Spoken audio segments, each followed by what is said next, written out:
Why do you cover your heads? Well, I don't know. I started losing all my hair, so I said,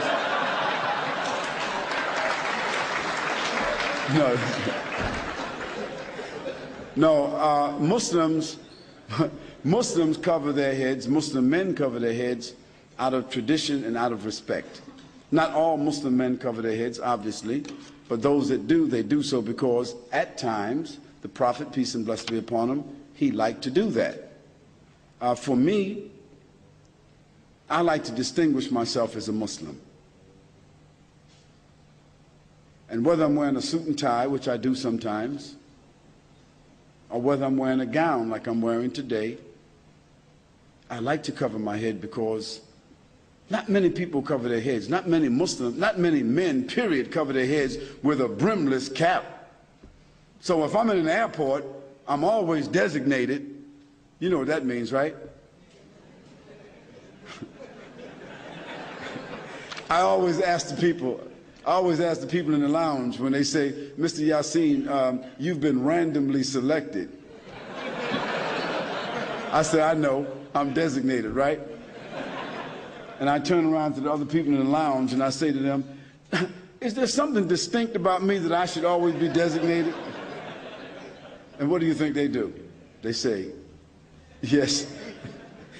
So, yes, Muslims, many Muslims choose to cover their heads, just like most Muslim men, following the tradition of the Prophet ﷺ, choose to grow a beard.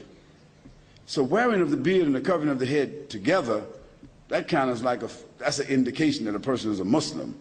Usually now, because it could be a Buddhist, could be a Hindu, could be a Sikh, it could be a Jewish person, but it's usually a different kind of hat. So wearing of the beard is a tradition. Doesn't mean that a person cuts their beard off, they're not a Muslim, but most Muslim men, because of the tradition of the Prophet, peace be upon him, that he told us to do, they usually grow a beard. And some of us, we like to cover our heads. Now for the Muslim ladies, that's different. The covering of their head and the wearing of loose garment and the covering of their bodies and the not showing of their attractions is a part of their uniform. God has given the Muslim ladies a specific uniform. So they would be distinguished and known as Muslim ladies. And they would not be molested. And that in the streets, when men see them, just by the way they're dressed, they would get some kind of respect. You don't hardly hear men whistling at Muslim ladies.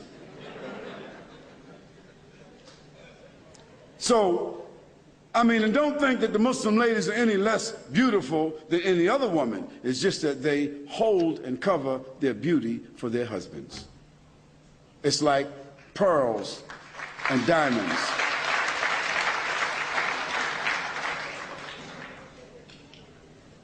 If I came to your house and I asked you, can I see your diamonds? Can I see your money? Can I see your jewels? Can I have your PIN number? You wouldn't give it to me. And you wouldn't have it in front of me. Well, our women, our wives and our mothers and our daughters, they're worth more to us, they're more precious to us than our diamonds, our gold, and our PIN number.